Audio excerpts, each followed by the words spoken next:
Let's take a deep dive into part 2, chapter 7 of 1984. I chose this chapter for a couple reasons. One, it's the heart of the novel, literally. It's about halfway through the novel, pretty much right at the halfway mark. I think it's also the emotional heart of the novel. It's where we see some of the most humanizing interactions between Winston and Julia. And it also really sets up chapter 8, which is the initial meeting with O'Brien, really well. We have to have this relationship established, I think, before we can move into that next chapter. And the juxtaposition of those two chapters is really important. Okay, so I want to read a little bit of this, and then we'll analyze it as we go. So they're in the room above Charrington's shop at this point, and Winston and Julia are spending time together in that room, which of course symbolizes like their own space, their own kind of privacy as they see it, and also a connection to the past, being that it's above Charrington's shop, which is an antique shop. So it says, Winston had woken up with his eyes full of tears. Julia rolled sleepily against him, murmuring something that might have been, "What's the matter?" "I dreamt," he began, and stopped short. It was too complex to be put into words. There was the dream itself, and there was a memory connected with it that had swum into his mind in the few seconds after waking. He lay back with his eyes shut, still sodden in the atmosphere of the dream. It was a vast, luminous dream in which his whole life seemed to stretch out before him like a landscape on a summer evening after rain. It had all occurred inside the glass paperweight. But the surface of the glass was the dome of the sky. And inside the dome, everything was flooded with clear, soft light in which one could see into interminable distances. The dream had also been comprehended by, indeed, in some sense it had consisted in, a gesture of the arm made by his mother, and made again 30 years later by the Jewish woman he had seen in the news film, trying to shelter the small boy from the bullets before the helicopter blew them to pieces. So he wakes up and he knows that this dream of his mother that he was having, of this gesture of her arm, and he's remembering this gesture in his dream, it takes place inside the paperweight. And the paperweight's obviously an important symbol in this book. And it does just symbolize the past. I mean, obviously, that's one thing that it symbolizes. But it's bright. It has like this kind of cheerful connection to him normally. But here, it's very, this dream is not a cheerful dream by any means, as we're going to find out later with Winston's memory of his mother. And also this allusion to the film, the propaganda film that was showed during, right before the 2 Minutes Hate, earlier in the novel, and this really graphic and disturbing imagery from the war. I think also the reference to the Jewish woman here sets up some references to the Holocaust that we're going to see later in this chapter, and I think really kind of runs all the way through the book. Remember, this was written right after World War II.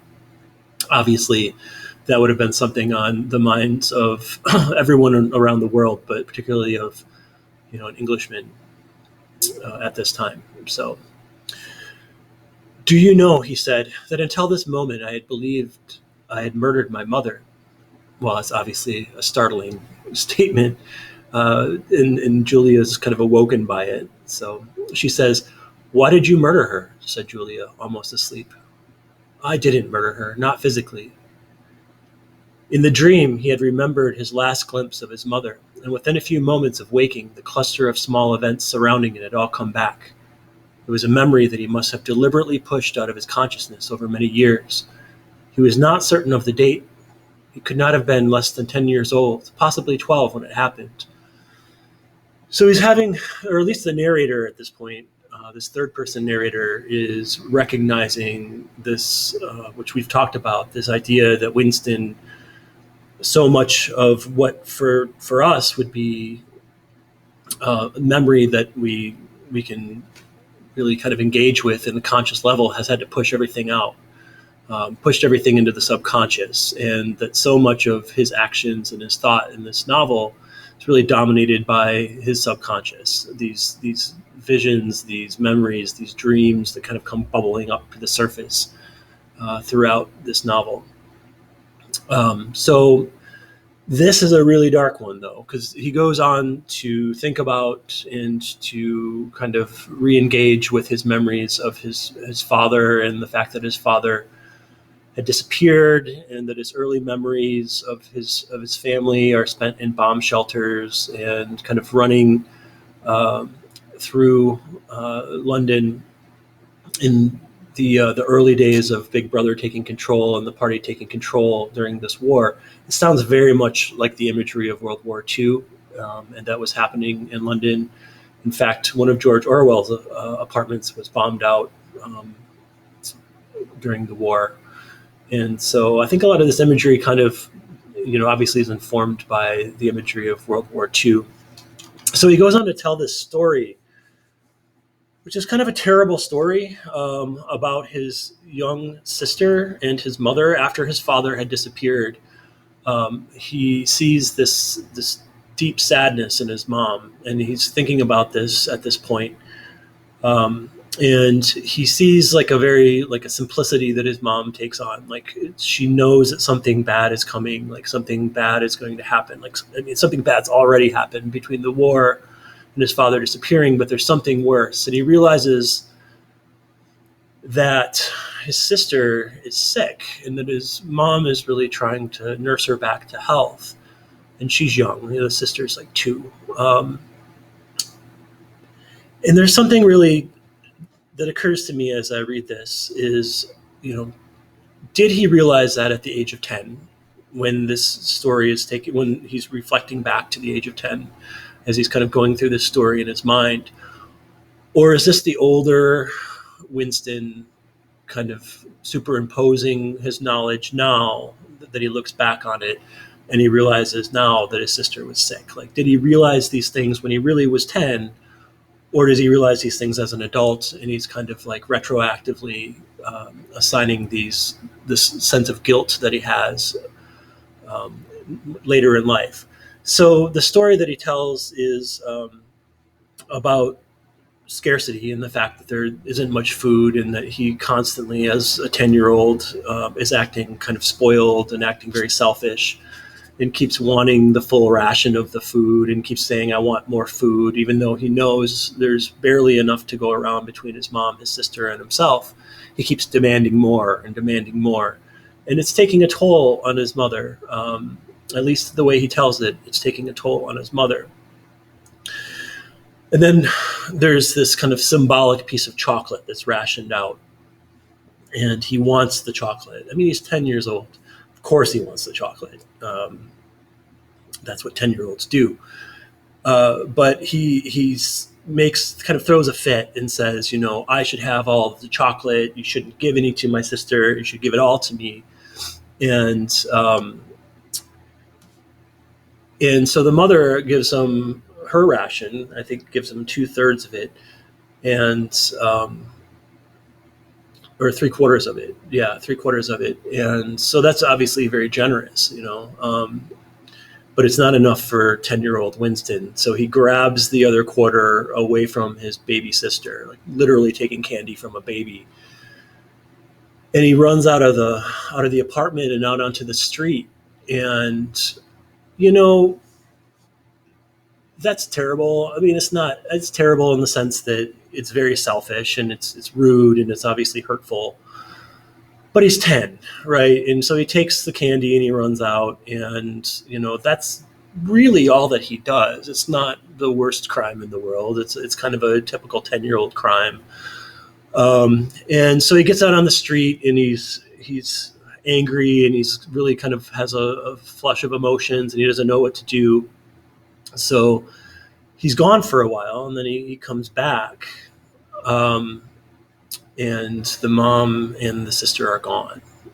They've been swept up and they're just gone. And this is a common thing that was happening at this point as the party was taking over London. And so this is, obviously made much, much more terrible by the disappearance of his mom. It's really just a kind of minor crime that a 10-year-old commits here, taking the chocolate, and something that certainly he would normally look back on and feel guilty about. But, you'd get over it. You're, in your 40s at this point, you'd be like, all right, that was not a nice thing to do. But it's obviously very much compounded by the fact that his mother disappeared. And so it becomes all kind of bound up together, emotionally for him, with his mother's disappearance, the sister's disappearance, him taking the chocolate. And he associates these things, and he says, I've always felt that I murdered my mother. That's a terrible thing to say. It's a terrible thing to think, even if it's just on a subconscious level that these things are bound together. And so I think we start to see, some of Winston's hatred toward the party here, that he has this profound sense of guilt and anger toward himself for something that the party really did. They took the mother, they took the daughter, his sister, but he somehow feels responsible because of this immediate connection to him taking that chocolate. So let's read the rest of this here. He never saw his mother again. I'm skipping forward. After he had devoured the chocolate, he felt somewhat ashamed of himself and hung about in the streets for several hours until the hunger drove him home. And when he came back, his mother had disappeared. This was already becoming normal at that time. Nothing was gone from the room except for his mother and his sister. They had not taken any clothes, not even his mother's overcoat. To this day, he did not know with any certainty that his mother was dead. It was perfectly possible that she had merely been sent to a forced labor camp. As for his sister, she might have been removed, like Winston himself, to one of the colonies for homeless children, reclamation centers they were called, which had grown up as a result of the Civil War, or she might have been sent to a labor camp along with his mother, or simply left somewhere or other to die. This paragraph, kind of coupled with the idea of the rationing and the shortages of food and in the feelings of intense feelings of survival that even 10-year-old Winston had to deal with, is really the horrors of war. It's kind of a universal, I guess, hearkening to the terrors of war and the horrors that even children have to feel during wartime. But it definitely also makes me think of the Holocaust and, these labor camps and these shortages and this fact that, even families had these kind of really, really complicated survival instincts that they often were in conflict with their own family for survival. I think it's something that we saw obviously a lot during World War II and definitely informed the writing of this novel. The dream was still vivid in his mind, especially the enveloping, protecting gesture of the arm in which its whole meaning seemed to be contained, this gesture that his mother made in his dream, but also in his memory, and that triggers is triggered by this war propaganda that was shown at his office, several chapters ago. His mind went back to another dream of 2 months ago, exactly as his mother had sat on the dingy white quilted bed with the child clinging to her. So had she sat in the sunken ship, far underneath him, and drowning deeper every minute, but still looking at him through the darkening water. There's another dream that's mentioned earlier in this book. This is a reference to that dream in which the mother and his sister and his family is kind of slipping down further into the depths of a ship, and the ship's sinking down under the water, farther away from him, farther into darkness and obscurity. Which I guess represents how deep in the subconscious these memories are, and that these dreams are having to pull things from deep down in the depths of his subconscious. And there's, a real danger with all of the emotional turmoil and doublethink and, fake news that the party's constantly throwing at him. And I think the real point of that is to obscure memory and to just inspire confusion and keep people in a detached sense of reality. Like they can't tell what's real and what's not. And I think he's really starting to understand here that the party is like the one who's pulling his family down deeper and deeper away from him into obscurity. He told Julia the story of his mother's disappearance. Without opening her eyes, she rolled over and settled herself into a more comfortable position. "I expect you were a beastly little swine in those days," she said indistinctly. "All children are swine." And I think this is really the proper reaction, because his story is not that terrible. I mean, taking the chocolate is, like I said, a bad thing, but she recognized it as just being, the selfishness of a child. Well, yes, but the real point of the story, Winston says, from her breathing, it was evident that she had gone off to sleep again. He would like to have continued talking about his mother. He did not suppose, from what he could remember of her, that she had been an unusual woman, still less an intelligent one. And yet she had possessed a kind of nobility, a kind of purity, simply because the standards that she obeyed were private ones. Her feelings were her own, and could not be altered from outside. It would not have occurred to her that an action which is ineffectual thereby becomes meaningless. If you loved someone, you loved him, and when you had nothing else to give, you still gave him love. This is really, I think, kind of emotionally resonant to me, like this idea that he's thinking really deeply about love, which is something he's not allowed to think about, and is obviously forbidden by the party at this point. When the last of the chocolate was gone, his mother had clasped the child in her arms. It was no use. It changed nothing. It did not produce more chocolate. It did not avert the child's death or her own. But it seemed natural to her to do it. The refugee woman in the boat had also covered the little boy with her arm, which was no more use against the bullets than a sheet of paper. The terrible thing that the party had done was to persuade you that mere impulses, mere feelings were of no account, while at the same time robbing you of all the power over the material world. When once you were in the grip of the party, what you felt or did not feel, what you did or refrained from doing, made literally no difference. Whatever happened, you vanished, and neither you nor your actions were ever heard of again. You were lifted clean out of the stream of history. And yet, to the people of only 2 generations ago, this would not have seemed all important, because they were not attempting to alter history.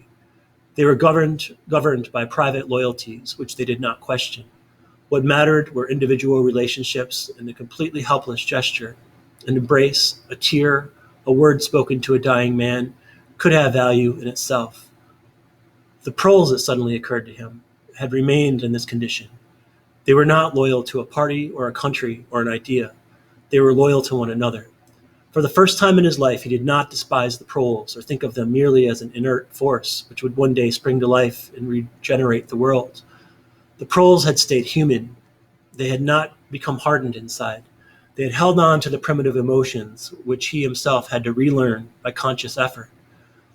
In thinking this, he remembered, without apparent relevance, how a few weeks ago he had seen a severed hand lying on the pavement and had kicked it into the gutter as though it had been a cabbage stalk. "The proles are human beings," he said aloud. "We are not human." Yeah, so this is really important, because what's happening with Winston and Julia is that he's reconnecting. He's feeling love again, and he hadn't felt it since he had felt it from his mother, so many years ago, 35 years ago or so. But he's rekindling that, like reconnecting with this idea of human emotion that's been just ripped away from him for most of his life. And I think this is inspiring him really to be a fighter, right? To really want to go out and try to take down the party. It's this. In the irony, I think, of it is that initially he was only with Julia because the physical act, that they were committing was an act of rebellion against Big Brother. But now it's become love. It's become a real monogamous human relationship, 2 people in love with one another, confessing their dreams and their own like private histories to one another. And that's so much more of a powerful motivator at this point in the novel than just the physical act was earlier in the novel. And I think it inspires him and gives him the confidence, and Julia the confidence, to go see O'Brien in chapter 8, which ironically also kind of starts to test his loyalty to Julia and hers to Winston. So I hope this helps clarify some things. You know, this is just my reading of it, but I really do think this being right in the center of the novel is not accidental. I think it really is. Chapter 7, Book 2 really is the heart of 1984.